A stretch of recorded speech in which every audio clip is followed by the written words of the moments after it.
Paper Sham presents the notes bar for the smartest kid in class and double check by an award-winning teacher. Everything you need to ace math in one big notebook for the brains behind Brain Quest, the people who wrote this card series. A great way to educate yourself and also quest your brain. While during a hot, very, very hot day, cool yourself down. I'll try to remake the fan. Oh, so that's why. Okay, fix the deck. A great way to educate yourself while cooling yourself on a very, very hot day. Yep, that'll do. And so, let's get started. Unit 6, the coordinate plane and functions. Unit 1, wrong, part 1, the coordinate plane. Let's get started. Today's episode is on the coordinate plane, so let's get a graph paper. Alright, place it with this for now. We need a coordinate plane. And now a coordinate plane is a flat surface formed by the intersection of two lines or axes. The horizontal line, known as the x-axis, and the vertical line, known as the y-axis. And the place where the x and y-axis cross, which is here, is known as the origin. And so here's how it's labeled. And the middle is a 0, which is also the origin. And now an ordered pair gives the coordinates exact location of a point. They are called an ordered pair because the order matters. The x-coordinate always comes first and the y-coordinate, like so. You write ordered pairs inside parentheses. The x-y coordinates are separated by a comma and surrounded by parentheses. So, for example, the x-coordinate of the origin is 0 and the y-coordinate of the origin is also 0. So the ordered pair of the origin is parentheses 0, comma 0, parentheses. So if the x-coordinate is positive, you have to move right from the origin. If the x-coordinate is negative, you have to move left from the origin. If the x-coordinate is just 0, you just stay at the origin. For the y, if the y-coordinate is positive, you move up the origin. If the y-coordinate is negative, then you move down from the origin. And if the y-coordinate is 0, you stay at the origin. And now here's a little graph I've created for you guys. Now here it is. The x-coordinate is positive, and you go right of the origin. If the x-coordinate is negative, you go left of the origin. If the x-coordinate is 0, then you just stay at the origin. If the y-coordinate is positive, you go up the origin. If the y-coordinate is negative, you go down the origin.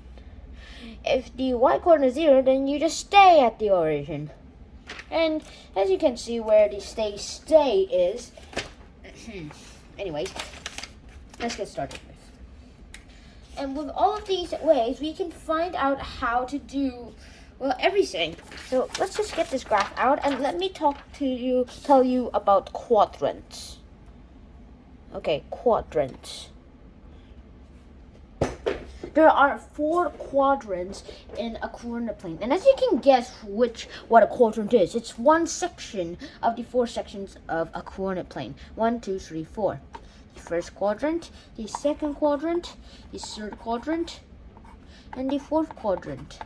Here, both coordinates are positive. Here, x-coordinate is negative and the y-coordinate is positive. Here, both coordinates are negative, and here, the x-coordinate is positive and the y-coordinate is negative. And here, distance is actually 1 unit, which is one length of a square, of one of these little grid squares. Alright. So you can easily guess how to find out the distance of 2 points that have at least one same coordinate. But what if they don't have the same coordinate? Well then, this is what you do.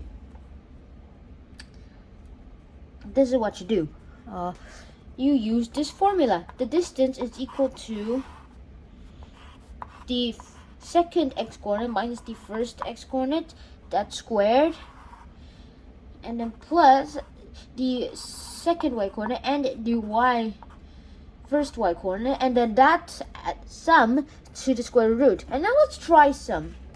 Let's try some of it. All right.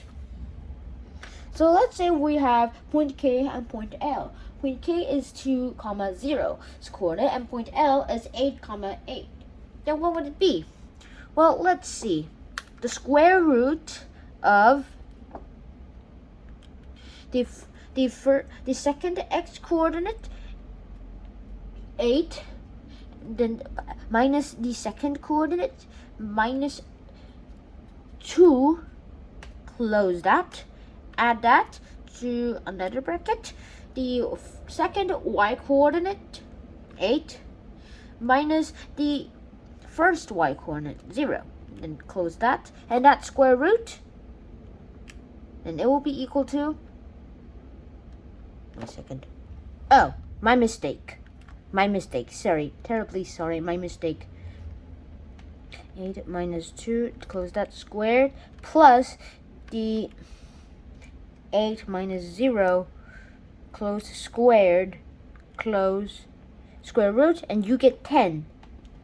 Because 6 squared plus 8 squared is equal to 100, and square root of 100 is equal to 10.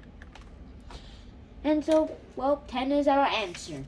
And that is the end of today's episode. And I hope you guys learned something new from this episode, because next time, well, we'll just have to go with the flow. See you guys in the next part of this episode. Shalom out. Peace.